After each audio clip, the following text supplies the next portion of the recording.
পড়ছিলাম দিশেহারা, কলমে সানা শেখ, পর্ব সংখ্যা ২৮। হসপিটালের বেডে শুয়ে আছে শ্রবণ, হাতে স্যালাইন চলছে। উদাম গায়ে ক্ষত চিহ্নগুলো জল করছে।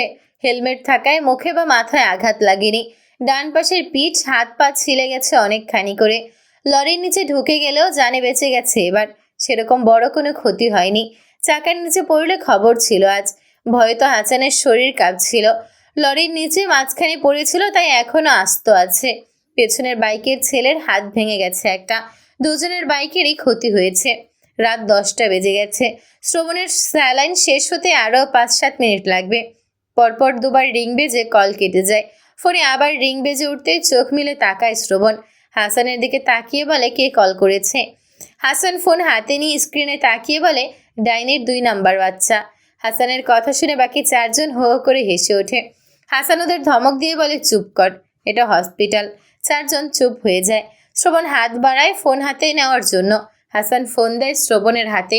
কল রিসিভ করে কিছু বলার আগে ওপাশ থেকে ভেসে আসে সোহার কান্না মিশ্রিত গলার স্বর। কোথায় তুমি? এখনো আসছো না কেন? কি হয়েছে? ভয় করছে আমার, তুমি দ্রুত আসো। ফ্ল্যাটে যেন কি আছে। আগের চেয়েও বেশি কান্না করে দিয়েছে সোহা। শ্রবণ গম্ভীর স্বরে বলে, আসছি, একটু তাড়াতাড়ি আসো। শ্রবণ কল কেটে দেয়। স্লাইনের দিকে তাকিয়ে নিজের হাতের দিকে তাকায়। কেউ কিছু বুঝে ওঠার আগেই ওয়ান টাইম ব্যান্ডেজটা তুলে সুই খুলে ফেলে হাত থেকে। হাসান তাড়াহুড়ো করে বলে, আরে কি করছিস? স্যালাইন শেষ হয়নি এখনো। শ্রবণ উঠে বসতে বলে, শার্ট কই আমার? ওটা আর পরার মতো অবস্থায় নেই, দে তুই। পরা যাবে না ভাই, ক্ষত স্থানে নোংরা লাগবে। এখন কি এই খালি গায়ে ফ্ল্যাটে ফিরবো? দে তুই, যা হবে দেখা যাবে। হাসান নিজের গায়ে শার্ট খুলে দেয়। ওর শার্টের ভেতর স্লিভ টি শার্ট আছে, এটা পর। শ্রবণ কথা না বাড়িয়ে শার্ট নিয়ে পড়ে। হাসান নিজেই সুজোড়া পরিয়ে দেয়। ফোন ওয়ালেট পকেটে ভরে কেবিন থেকে বের হয়। হাঁটতে গিয়ে বেশ বেগ পেতে হচ্ছে। হসপিটালের বিল পরিশোধ করে ওষুধ, মলম আর অয়েনমেন্ট কিনে নেয়। শ্রবণের বাইক ওর ফ্ল্যাটের পার্কিং এ আগেই রেখে আসা হয়েছে। ওটা ঠিক না করে চালানো যাবে না। 4 জনের কাছ থেকে বিদায় নিয়ে উবারে উঠে বসে দুজন। হাসান শ্রবণকে ফ্ল্যাটে পৌঁছে দিয়ে নিজ বাড়ি ফিরবে। বহুতল ভবনের সামনে এসে দাঁড়ায় ওবার। ভাড়া পরিশোধ করে দুজনে ভেতরের দিকে আগায়।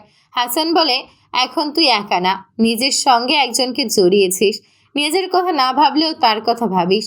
শ্রবণ শান্ত দৃষ্টিতে তাকিয়ে বলে, কি ভাববো? তোর কিছু হলে মেয়েটার কি হবে? শ্রবণ বলতে গিয়েও থেমে যায়।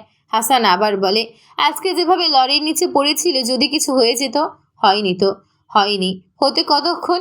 এত স্পিডে কেন চালাতে হবে? একটু আস্তে চালালে কি গন্তব্যে পৌঁছানো যাবে না?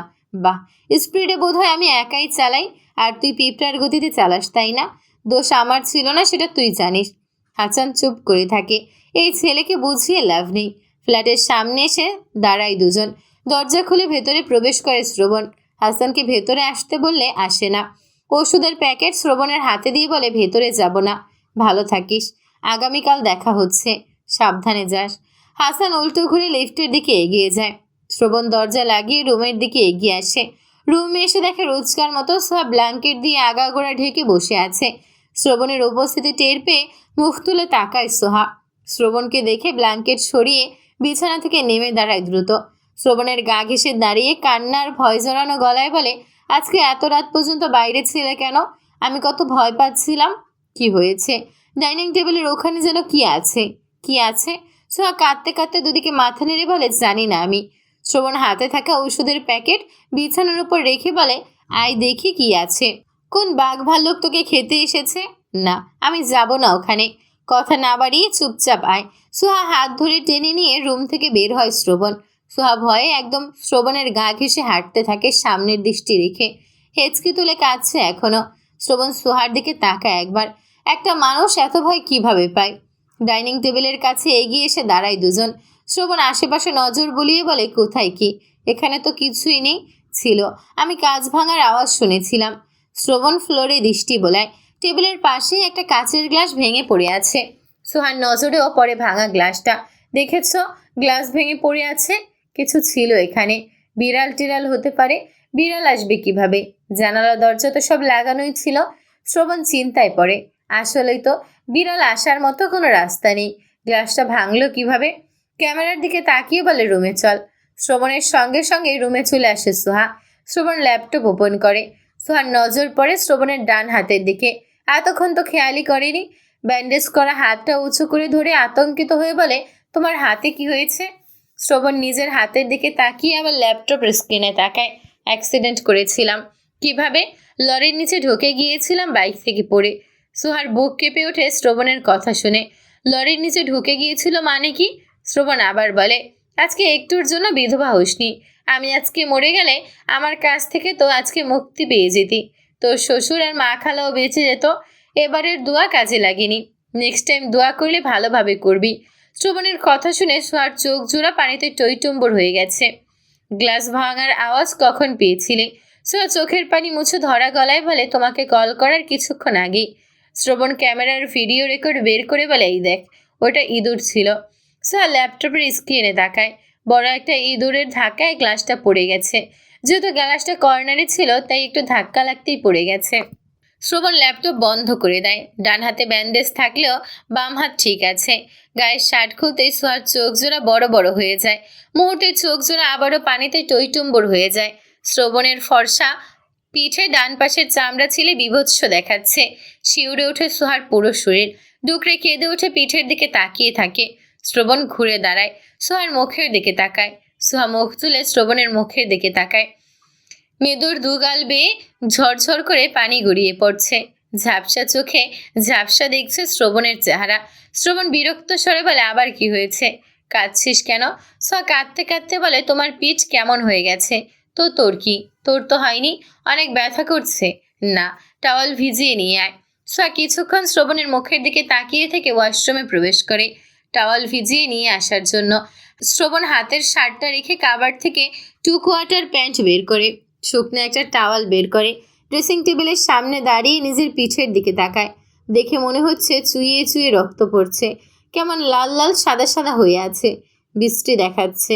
ড্রেসিং টেবিলের সামনে থেকে সরে এসে বিছানার সামনে দাঁড়ায়। হাতের টাওয়াল আর 2 কোয়ার্টার প্যান্ট বিছানার উপর রেখে পরনের প্যান্টের বেল্ট খুলে ফেলে।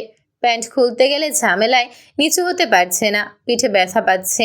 ডান পায়ে ছুলে যাওয়া জায়গাও ব্যথা লাগছে। সোহা টাওয়েল ভিজিয়ে ওয়াশরুম থেকে বেরিয়ে আসে। টাওয়াল টুলের উপর রেখে এখানে আয়। টাওয়াল রেখে শ্রবণের কাছে এগিয়ে আসে সোহা। শ্রবণ কোমরে টাওয়াল পেঁচিয়ে দাঁড়িয়ে আছে। প্যান্ট খুলে দে। সোহা শ্রবণের মুখের দিকে তাকিয়ে থাকে ফ্যাল ফ্যাল করে। এত বড় একলা ছেলের প্যান্ট খুলে দেবেও? কথা কানে যাচ্ছে না? কানের নিচে দিতে হবে নাকি একটা? আমি প্যান্ট খুলে দেব? হ্যাঁ, আমি একা খুলতে পারছি না। ডান পা ছুলে গেছে। এটা সাবধানে খুলবি। কথাগুলো বলে বিছানায় বসে একা একা কিছুটা খুলে ফেলেছিল। বাকিটা সোহা খুলে দেয় সাবধানে। ডান পায়ের হাঁটুর নিচ থেকে বাজে অবস্থা।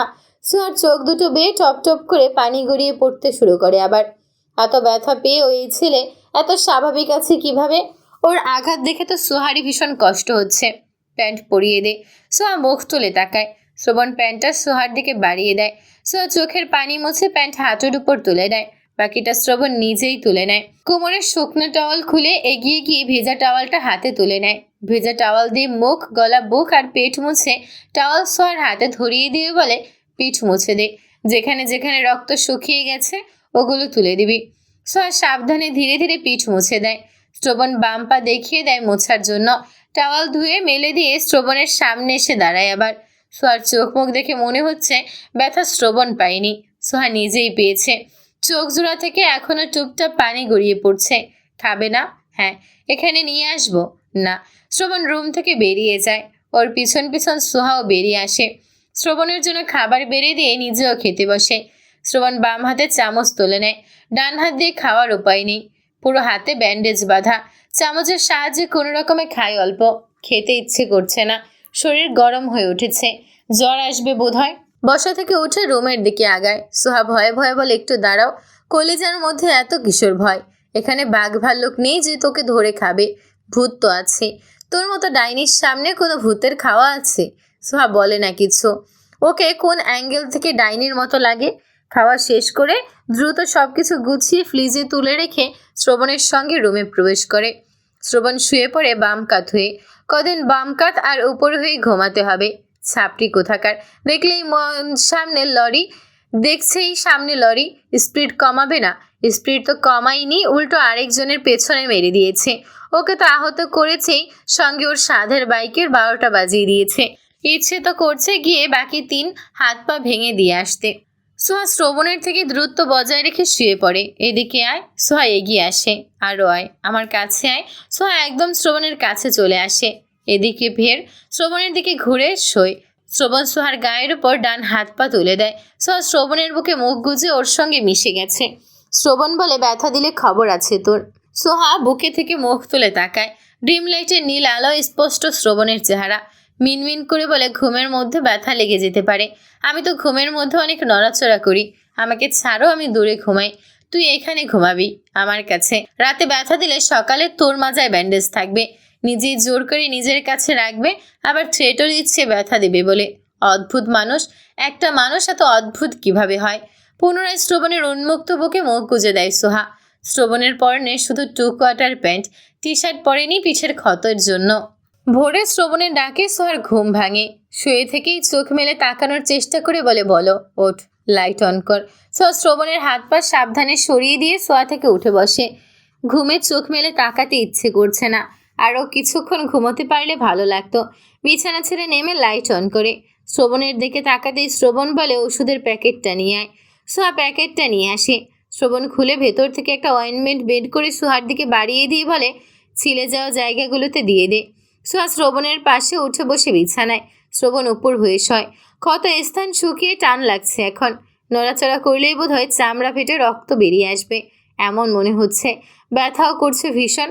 রাতে ওষুধের প্রভাবে সেরকম কিছু অনুভব না হলেও এখন নড়তেও ইচ্ছে করছে না। ব্যথায় টনটন করছে পুরো শরীর। মনে মনে বাইকার ছেলেটাকে গালি দেয় কতক্ষণ।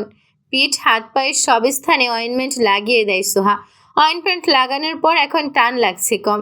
শোয়া থেকে উঠে বসে। নিচে দাঁড়াতেই পায়ের ব্যথা ভালোভাবে অনুভব করতে পারে। ধীর পায়ে ওয়াশরুমের দিকে এগিয়ে যায়। নাস্তা করতে শ্রবণকে সাহায্য করেছে সোহা। সাহায্য করেছে বলতে সোহা নিজে হাতেই খাইয়ে দিয়েছে ওকে। বাম হাতে খেতে পারছিল না শ্রবণ। চামচ দিয়ে তো আর পরোটা ছিঁড়তে পারবে না। নাস্তা সেরে ওষুধ খেয়ে বিছানায় উঠে বসে জানালার দিকে মুখ করে সোহা শ্রবণের ইউজ করা ড্রেসগুলো ওয়াশিং মেশিনে দিয়ে ধুয়ে নেয়। রুমে ফিরে এসে দেখে শ্রবণ উদাস হয়ে তাকিয়ে আছে বাইরের দিকে। পিঠের ক্ষত দগদগে হয়ে আছে। যতবার ক্ষতগুলোর দিকে নজর পড়ে ততবার সোহার শরীর শিউরে ওঠে। কত বাজেভাবেই না আঘাত পেয়েছে। তাকিয়ে থাকতে থাকতে সোহার মনে হয় শ্রবণ কাঁদছে নিঃশব্দে। চোখের পানি মুছলো, এমনটাই তো দেখলো। আগাবে না করেও আগায় সোহা। এসে দাঁড়ায় শ্রবণের পাশে। ভয়ে ভয়ে কম্পিত স্বরে বলে, কি হয়েছে তোমার? শ্রবণ প্রশ্ন করা পছন্দ করে না, এটা সোহা জানে। ওকে কোনো প্রশ্ন করার আগে কয়েকবার ভাবতে হয় সোহার। শ্রবণ গম্ভীর স্বরে বলে, বিরক্ত না করে যা এখান থেকে। কি হয়েছে তোমার? যেতে বলেছি। কাঁদছো কেন তুমি? শ্রবণ ঘাড় ঘুরিয়ে তাকায় সোহার দিকে। সোহা ভয় পেয়ে কিছুটা পিছিয়ে যায়। শ্রবণ বসা থেকে উঠে দাঁড়ায়। সোহার দিকে এগিয়ে বলে, আজকের দিনে তোর মা আমার বোনকে খুন করেছিল। শ্রবণের গলার স্বর আর চেহারা দেখে ভয়ে সোহার গলা শুকিয়ে যায়। কেমন আগ্রাসী হয়ে উঠেছে। চোখ মুখ কেমন হিংস্র হয়ে উঠেছে। কেন আগ বাড়িয়ে জিজ্ঞেস করতে আসলো? ওকে ওর মতো থাকতে দিলেই তো হতো। এখন কি হবে ওর? শ্রবণ কি করবে ওর সঙ্গে?